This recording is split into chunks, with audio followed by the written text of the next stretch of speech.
Assalamualaikum warahmatullahi wabarakatuh. Alhamdulillah pada kesempatan kali ini kita akan sharing ya Ngobrol santai. persoalan atau temanya perihal Stephen ya. Jadi kita itu istilahnya kita akan recall ya. Kemarin kita itu ikutan workshop Stephen tematik. Jadi tematik itu apa sih? Coba apa? Jadi ini karena banyak yang nanya juga gitu kan, karena kita posting di story tentang Stephen. Jadi Stephen itu apa sih gitu. Sebenarnya kalau penjelasan tentang Stephen sendiri itu di channel YouTube ini sudah ada. Jadi teman-teman tinggal cari aja tentang Stephen, apa itu dan bagaimana penjelasannya gitu. Manfaatnya apa. Nah, sekarang sore ini kita akan bahas lebih spesifik. Lebih spesifik tentang tematik. Jadi di dalamnya Stephen itu ada banyak banget spesialisasi atau ibarat kata dia jurusan gitu ya. Prodi. Prodi. Stephen itu fakultasnya. Kemudian tematik itu ya prodinya begitu ya. Tapi bukan berarti ketika kita mempelajari satu tematik kemudian kita nggak bisa ngambil yang lain, nggak gitu. Tapi kita boleh banget ngambil semua jurusannya karena memang banyak, lebih dari 15 tematik gitu ya Bia. Iya. Cuman kan kita kemarin mengikuti 2 tematik aja karena menurut kami yang itu yang dibutuhkan sementara dan saling bersinergi gitu. Yang pertama tematiknya tentang parenting dan yang kedua tentang learning ya. Nah, kalau yang tematik itu sih lebih membahas bagaimana cara kita mengasuh, memperlakukan, mendidik anak di rumah. Jadi agar hubungan orang tua dan anak itu harmonis, nyaman, menyenangkan gitu. Jadi ada banyak gitu kan di luar sana yang hubungan anak dengan orang tuanya nggak deket seperti itu. Itu karena setiap dari kita walaupun berada dalam satu rumah, satu keluarga, karakternya itu beda-beda gitu. Nah, harapannya dengan kita mengetahui karakter masing-masing, kita bisa saling bersinergi gitu. Bagaimana orang tua memperlakukan anak dan bagaimana anak diperlakukan orang tua hingga dia merasa nyaman, seperti itu. Seperti yang saya katakan, tujuan kita belajar Stephen itu agar kita bisa bersyukur dengan cara yang terbaik. Ya sama, ketika misalkan anak itu telah mendapatkan perlakuan yang pas berdasarkan mesin kecerdasannya atau personality genetiknya, maka si anak itu akan mensyukuri keberadaan orang tua yang telah memberikan perlakuan atau lebih tepatnya memenuhi kebutuhannya. Nah, begitu. Karena terkadang ya, kenapa si anak kok dalam tanda kutip bisa dikatakan nakal dan bandel begitu ya? Karena di situ tuh si anak tidak mendapatkan kebutuhannya secara emosional barangkali seperti itu. Contohnya secara misalkan emosional, secara psikis gitu. Karena kebutuhan mereka itu sebenarnya perlu kita gali sebagai orang tua gitu. Perlu kita ketahui, perlu kita tekankan, perlu kita benar-benar pastikan ya bahwa tidak ada anak yang jelek, tidak semuanya ada istimewa, anak yang buruk. Semua anak pasti istimewa dengan potensinya masing-masing kayak gitu. Nah, itulah tugas kita untuk mencarinya gitu, menelaahnya. Yang perlu kita jadikan catatan adalah setiap anak yang dihadirkan kepada sebuah pasangan, ayah bunda misalkan, itu pasti membawa pesan cintanya. Nah, misalkan nih dalam tanda kutip teman-teman tuh mendapatkan seorang anak yang susah diomongin dan lain sebagainya, bisa jadi sebenarnya bukan susah sih, susah gitu, tapi kita butuh treatment khusus gitu untuk bisa nyampe nih omongan kita ke dia gitu. Nah, itu ternyata semua itu bisa kita pelajari melalui Stephen parenting ini gitu. Dari mana kok bisa dipelajari itu, dari mana Bi? Dari mesin kecerdasannya gitu, dari mesin kecerdasannya. Karena kembali lagi bahwa mesin kecerdasan itu memang dia genetik ya, tapi dia nggak menurun. Sehingga belum tentu ketika misalkan saya sensing, kemudian Abi tuh feeling, belum tentu anak kita sensing atau feeling gitu. Benar. Tapi bisa jadi juga sama, cuman itu bukan keturunan ya. Ketika ada kesamaan itu bukan nurun karena orang tuanya ada feelingnya atau ada sensingnya, enggak gitu. Karena memang terlahirnya sudah fitrah seperti itu gitu. Jadi bisa jadi nih misalkan ada sebuah keluarga nih, misalkan saya feeling, yang ibunya misalkan sensing, bisa jadi anaknya tuh ada yang thinking, ada yang intuiting, ada bahkan yang bisa jadi yang insting gitu. begitu. Dan kehadiran setiap anggota keluarga termasuk anak pasti membawa pesan cinta yang perlu kita pelajari, yang perlu kita cari gitu. Kenapa sih anak ini dilahirkan di keluarga ini? Kenapa kok diberikan anak seperti ini nih? Tujuannya Allah buat apa sih? Kayak gitu. Kadang kita ngerasa aduh kok nggak nyampe sih, gimana sih memperlakukan anak ini tuh gimana, kok aku ngomong A sampai Z nggak pernah ada yang nyambung gitu. Nah ternyata dari sana setelah dikulik lagi, kita akan menemukan pesan-pesan yang ternyata ternyata ini toh Allah menghadirkan anak ini untuk kami tuh tujuannya apa, kayak gitu. Misal bisa jadi agar kita bisa lebih belajar untuk bersabar, bisa belajar untuk melatih poin-poin yang barangkali masih alpa dalam kehidupan kita. Misalkan contoh saya kan sensing nih ya. Orang sensing itu kan disiplin, kemudian kemerungsung ya. Apa sih kemerungsung itu? Kayak menggebu-gebu, ambisius gitu, menggebu-gebu. Jadi kayak tertarget, terdeadline, seperti itu sensing. Nah, kenapa sih kok diberikan anak feeling? Nah, kebetulan Ula ini sebelumnya tidak ke anak dulu, ke suami dulu. Kenapa sih kok dipertemukan dengan suami feeling begitu? Saya nih. Nah, feeling itu ya dikenal dengan santai gitu.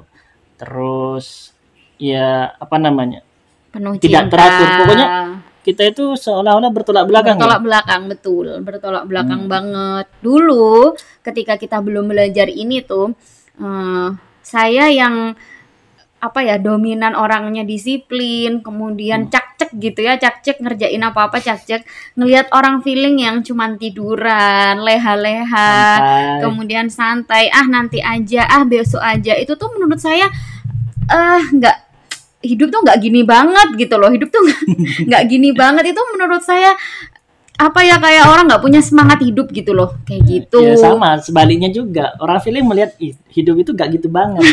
Hidup hanya sekali, maka nikmatilah gitu. Dinikmati gitu, seperti itu. Nah, barangkali nih dengan hadirnya saya sebagai feeling masih terlalu kemerungsung, masih terlalu menggebu-gebu. Akhirnya tidak cukup dengan satu feeling. Allah menghadirkanlah dalam kehidupan Umi Maula itu sendiri begitu, yang juga seorang feeling gitu. Jadi saya dikelilingi oleh orang-orang feeling gitu, yang penuh cinta.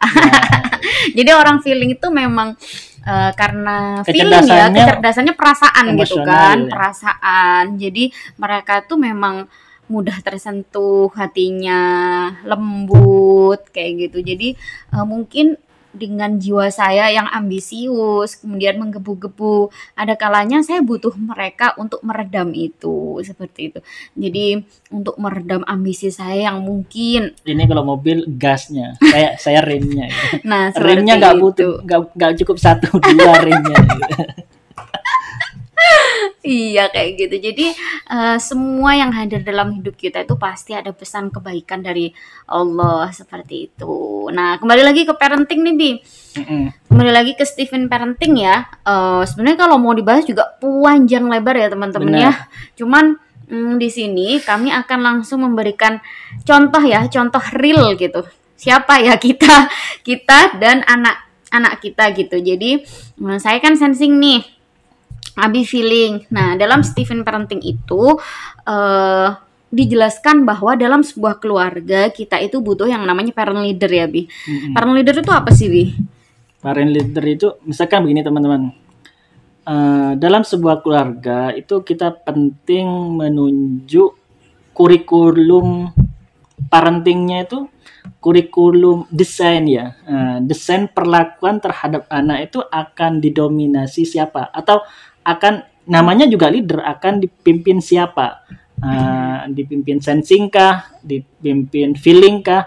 Nah, cuman di sini yang menjadi catatan adalah ketika kita menentukan apakah si bapak atau si ibu, terlebih kita kan beda ya. Saya itu feeling belahan otak kanan, ini sensing belahan otak kiri begitu. Nah, jadi nanti ketika ditentukan, disepakati, misalkan dipilih feeling. Jadi parent leadernya itu feeling. Jadi nanti ketika feeling, ketika menentukan sebuah kurikulum lah bahasanya ya, bahasa singkat apa gamblangnya biar teman-teman bisa membayangkan kurikulum dalam sebuah keluarga misalkan mengikuti feeling, maka ketika ada suatu bentrok karena otak kanan dan otak kiri, maka si sensing itu perlu ridho. Itu yang pertama. Jangan sampai nih misalkan karena sudah ditentukan parent leadernya adalah feeling, kemudian ada suatu kebijakan yang berseberangan dengan konsep seorang sensing, maka di depan anak kita saling benturan begitu. Kalaupun misalkan ada yang tidak pas, itu jangan di depan anak, biar gitu. Anak tuh gak bingung. Contohnya misalkan si anak tuh minta izin, boleh nggak ini beli es krim misalkan begitu. Padahal masih pilek nih misalkan beli es krim misalkan. Katanya si feeling boleh nih misalkan, karena feeling ini penuh kasih sayang biasanya gitu gini. Ini ya gampang simpati. Tetap dibelikan gitu misalkan, tapi sedikit aja. Terus si sensing ini karena sensing itu disiplin orangnya. Kalau pilek berarti nggak perlu dibelikan. Kemudian ditegur di depan anak, nggak usah. Ini yang mau diikutin yang mana? Kan gitu akhirnya. Sehingga ketika misalkan bingung, ada dua kontra keputusan begitu, nanti anak ini akan bimbang yang pertama. Yang kedua, apabila ketika ada kontroversi ini kemudian salah satu yang ngalah, oh berarti kalau mau es krim ke Abi, oh berarti kalau ini ke Umi, bisa jadi akan dijadikan senjata pembenaran sama dia. Sehingga nanti kalau misalkan ada yang tidak pas, ya kalau sudah diputuskan siapa parent leadernya nanti, jadi itulah juga perlu kita perjuangkan seperti itu. Jadi yang namanya parent leader itu bukan berarti imam ya. Kalau imam beda. Itu pasti suami gitu, karena dia kepala keluarga.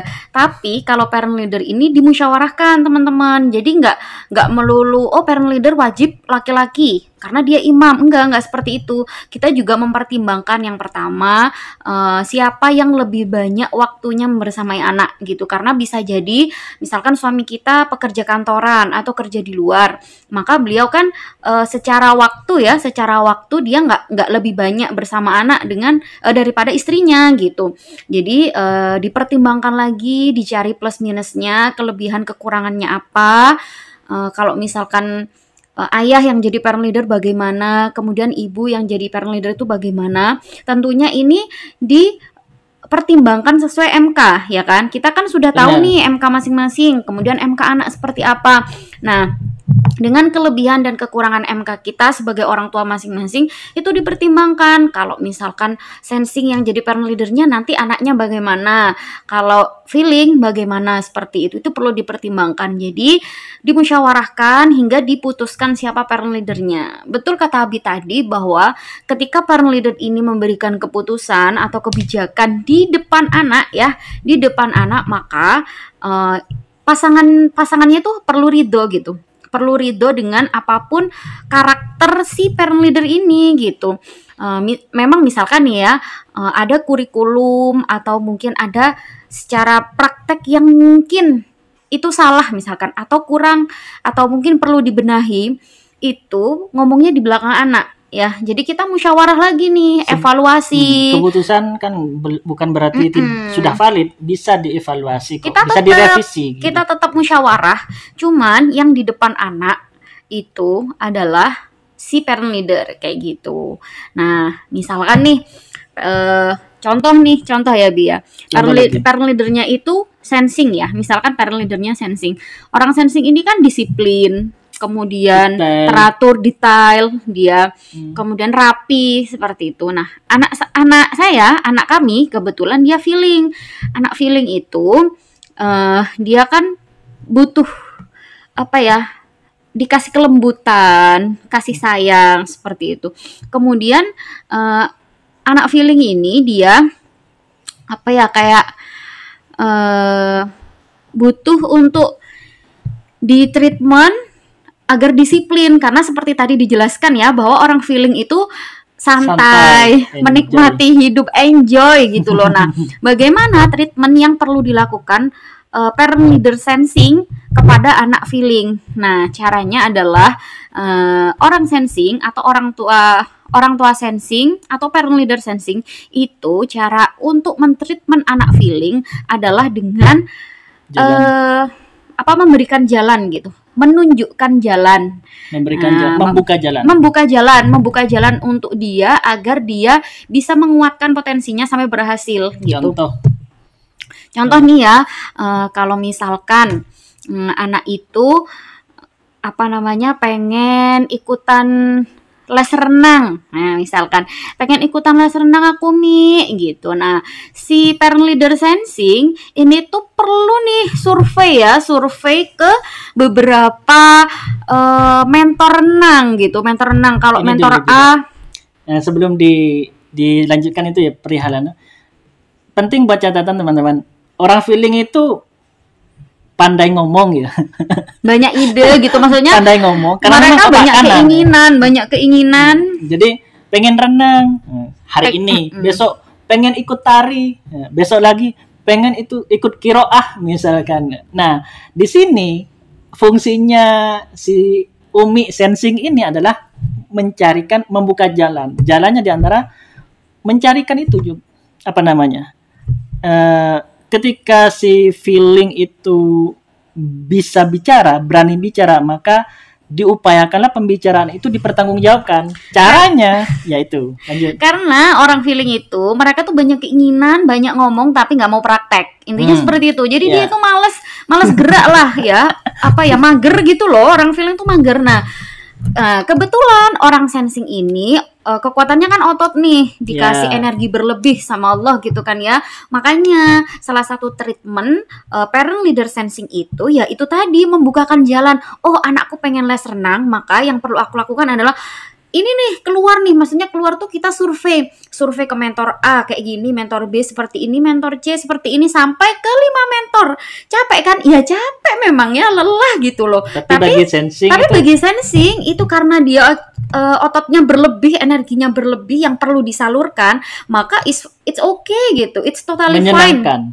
Dia seperti itu demi anak kan, maksudnya demi seseorang yang kita cintai seperti itu. Nah, setelah mendapatkan 5 mentor ini nih, baru kita jelaskan ke anak feeling. Jadi Nak, Umi tadi sudah nyari mentor renang yang A seperti ini, B seperti ini, sampai ke yang 5. Jadi kamu mau yang mana? Udah gitu, mau yang C. Ya udah, tinggal anterin ke yang C. Emang gitu. Memang di sini kalau orang tua sensing membukakan jalan seperti itu. Beda lagi nih kalau parent leadernya feeling. Nah, ini kan feeling ketemu sama anak feeling. Jadi mereka itu hanya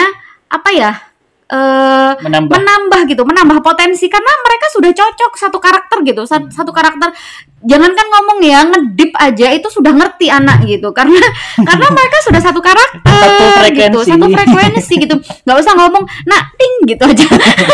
Itu sudah paham gitu loh, saking samanya gitu. Ya, karena makanya, kan kita sama ya, feeling sama feeling. Jadi yang dirasakan feeling sudah dirasakan oleh feeling gitu. Jadi ya contoh aja Bi. Jadi contoh misalkan, Bibi, aku mau renang gitu. Ya ayo, tak anterin renang. Nah, si Abi ini perlu terlibat gitu. Jadi perlu terlibat dalam proses renang itu gitu. Jadi kalau anaknya renang, Abi juga misalkan ngajarin renangnya seperti itu. Jadi perlu terlibat langsung dalam kegiatan si anak karena memang apa ya, karakternya sama, jadi mungkin secara pengarahan itu lebih mudah gitu. Cuman dari semua keputusan yang kita ambil, misalkan berarti enakan ini dong, enakan yang sama apa, sama Abi karena sama karakternya gitu. Belum tentu gitu, karena setiap keputusan gitu pasti ada kekurangan dan kelebihan ya, Bi. Benar. Dan itu ke arah mana kita mau membawa. Dan satu lagi, kan kita juga nggak tahu anak kita itu sama atau enggak. Itu kan kebetulan Ula ini sama kayak Abi. Nah, siapa tahu nanti misalkan anak kedua kita ya itu nggak sama gitu ya kan, kita perlu menghadapi itu gitu loh teman-teman. Jadi diskusi lagi karena memang orang tua, misalnya orang tua sensing dengan anak intuiting, orang tua feeling dengan anak insting, itu beda lagi penanganannya seperti itu. Nah, disinilah kenapa kita belajar Stephen tematik parenting ini, untuk mengetahui bagaimana orang tua dengan MK A atau B memperlakukan anak dengan MK A atau B atau C, D, E gitu, seperti itu teman-teman. Harapannya dengan kita mengetahui gitu, kita itu bisa lebih mudah, anak juga happy, sama-sama happy kita gitu ya. Betul, jangan sampai orang tua happy anaknya nggak happy, atau anaknya aja yang happy tapi orang tuanya menderita gitu. Jangan sampai kalau seperti orang itu. Tua happy, anak nggak happy, biasanya sering terjadi nih. Misalkan si orang tuanya tuh pengen masuk hukum dulu, tapi nggak kejadian, nggak jadi pengacara, tiba-tiba si anaknya jadi menitipkan ambisi kepada anak itu ya. Bisa jadi si anak iya aja karena takut barangkali gitu, bukan karena atas potensi dalam dirinya gitu, sehingga ya orang tuanya happy tapi anaknya terbebani, stres begitu. Jadi ya yang diharapkan dengan belajar Stephen tematik parenting ini, kita bisa sama-sama happy dan bisa bersyukur. Ada nih satu kejadian teman-teman ya. Nah, ada satu contoh lagi nih teman-teman yang membuktikan ya bahwa setiap karakter orang tua dan setiap karakter anak yang beda MK itu tuh beda treatment gitu loh. Ya Bia. Yeah. Ada orang tua dua-duanya tuh feeling. Seperti kita tahu ya bahwa orang feeling itu kan penuh kelembutan, penuh kasih sayang. Maunya itu saling menyamankan lah gitu. Gimana caranya kita menikmati hidup gitu. Nah, jadinya si orang tua ini memperlakukan anak seperti orang feeling. Jadi bagaimana orang tuanya itu melakukan penuh kelembutan, penuh kasih sayang, difasilitasi gitu ya, semuanya itu diberikan gitu. Disiapkan kebutuhannya. Jadi kayak dienakin aja gitu. Nah, ternyata setelah dites, si anak ini adalah MK-nya thinking. Nah, anak thinking dia itu nggak bisa kalau dilayani secara loss gitu. Maksudnya dilayani di sini itu kalau orang feeling tuh lebih ke ini loh, kayak kelihatannya sih kayak dimanja tapi bukan dimanja gitu. Karena di sini di Stephen parenting ini tuh tuntutan orang tua dengan responsif orang tua itu perlu sebanding. Jadi kita itu nggak cuman memberikan pelukan, kasih sayang, tapi kita juga perlu memberikan tuntutan ini untuk mendewasakan dan menjadikan anak bertanggung jawab seperti itu. Soalnya gini, ini catatannya ya teman-teman. Orang feeling itu identik dengan leader ya. Jadi para pemimpin itu baiknya kalau misalkan ada suatu komunitas, ada macam-macam mesin kecerdasan, ada thinking, ada sensing, intuiting, feeling. Berarti itu yang bagus untuk menjadi pemimpin berdasarkan potensi fitrahnya ya. Kalau dari kemampuan ya itu beda lagi faktor. Berdasarkan dari fitrahnya itu feeling menjadi pemimpin. Nah, namanya pemimpin itu ya kalau kita lihat raja, presiden, semuanya kan sudah ada yang ngatur. Semuanya sudah ada yang ngatur. Nah, jadi ketika feeling yang fitrahnya memang nyaman diatur, dilayani begitu, tidak seperti halnya dengan thinking, di mana thinking itu adalah orang yang berperan.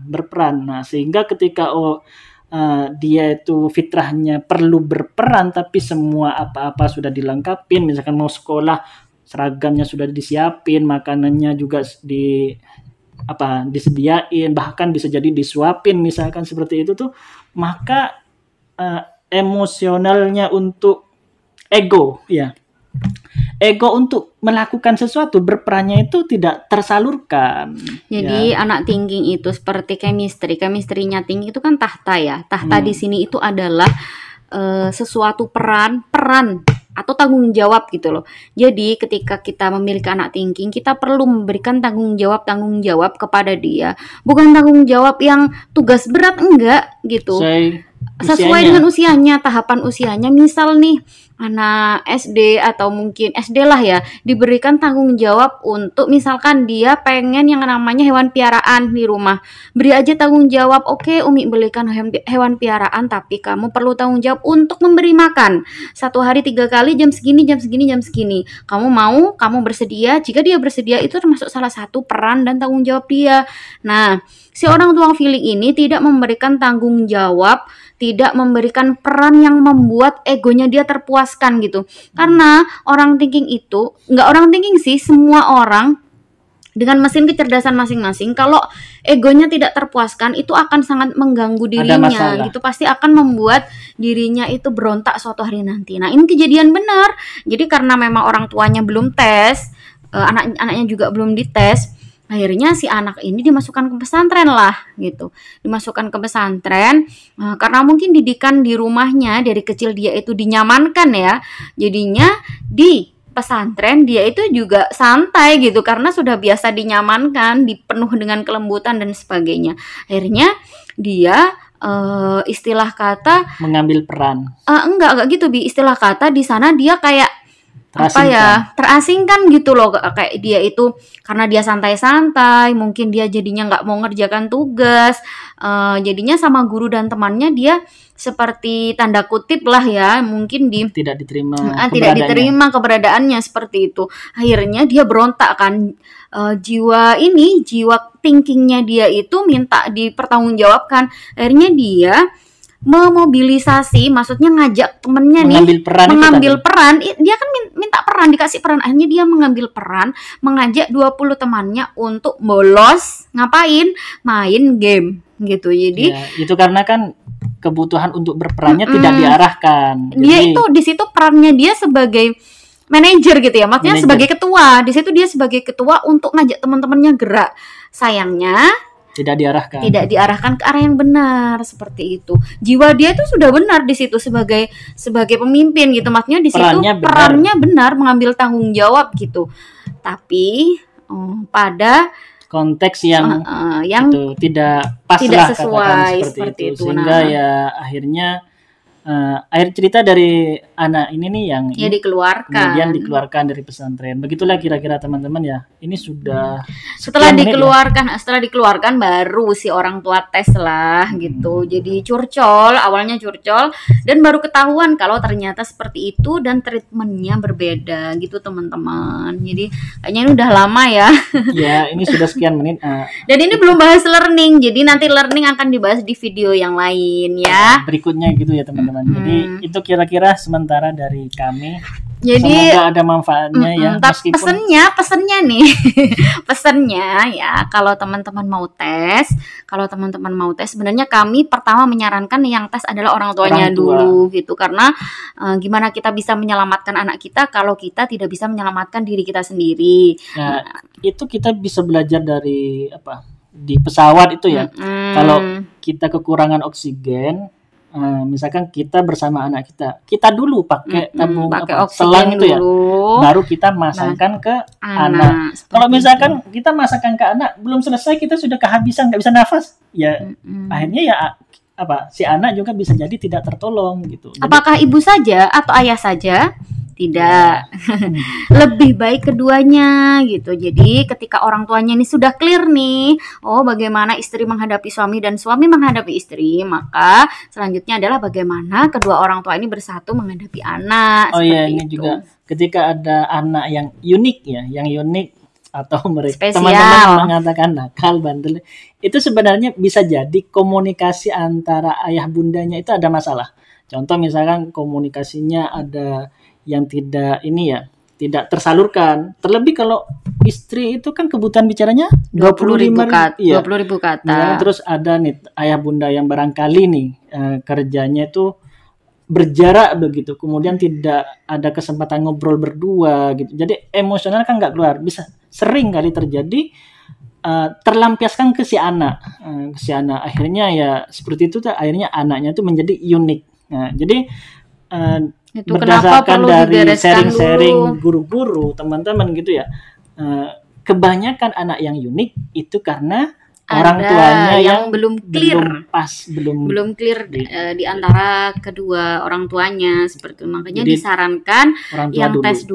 tes dulu adalah orang tuanya. Kan di Stephen ini juga tematiknya salah satunya ada couple. Nah, couple ini lebih membahas tentang pasangan gitu. Nah, diharapkannya ketika dalam dunia couple ini sudah clear, maka parentingnya juga clear. Kemudian kita memberikan learningnya ini juga clear, seperti itu teman-teman. Ya itu aja kira-kira. Kalau ada yang mau ditanyakan monggo, misalnya di komen atau bisa di WhatsApp ya. Boleh di WA juga boleh. Monggo WhatsApp kita saya sharing 0816 616 950 atau WhatsAppnya Umi Mola 081230 100 345 gitu ya. Jadi teman-teman, feel free teman-teman, monggo yang mau sharing, curhat, curcol. Insyaallah kita ngobrol bantu santai. semampu kami gitu ya. Akhirnya dari kami, assalamualaikum warahmatullahi wabarakatuh. Dadah.